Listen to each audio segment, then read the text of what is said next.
आणि आता बातमी नागपुरातून। नागपुरातील ओबीसी मोर्चाच्या आधी नेत्यांची बैठक सुरू झाली आहे। थोड्याच वेळात या ओबीसींच्या मोर्चाला सुरुवात होणार आहे। दरम्यान विजय वडेट्टीवार यांच्या नेतृत्वामध्ये हा ओबीसींचा मोर्चा निघणार आहे। त्यासाठी आधी या नेत्यांची बैठक सुरू असल्याची माहिती आहे। एकूणच काल सुद्धा वडेट्टीवारांनी या संदर्भातला आढावा घेतला होता।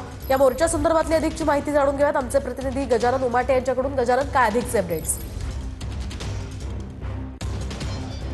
नक्कीच थोड्याच वेळात सकल ओबीसी समाजाचा महामोर्चा निघणार आहे। आपण बघू शकतो ओबीसी समाज हा 374 जातींमध्ये विभागलेला आहे आणि त्याचे दृश्य या ओबीसी मोर्चामध्ये या ठिकाणी दिसत आहेत। मोठ्या संख्येने वेगवेगळ्या भागातून हे ओबीसी समाज बांधव या ठिकाणी आलेले आहे। आपण बघू शकतो आणि मागणी एकच आहे की 2 सप्टेंबरला जो जीआर काढण्यात आलेला आहे तो जीआर या ठिकाणी रद्द करावा, या एकमेव मागणीसाठी हा मोर्चा या ठिकाणी दिसत आहेत। आपण बघू शकतो महाज्योती विद्यार्थी सुद्धा यामध्ये सहभागी झालेले आहे आणि वेगळ्या भागातून हे समाज बांधव या ठिकाणी आलेले आहेत। थोड्याच वेळात विजय वडेट्टीवार, लक्ष्मण हाके, प्रकाश अण्णा शेंडगे आणि इतर जे नेते आहेत ते मंचावर पोहोचणार आहे आणि या ठिकाणी या मोर्चाला सुरुवात होणार आहे।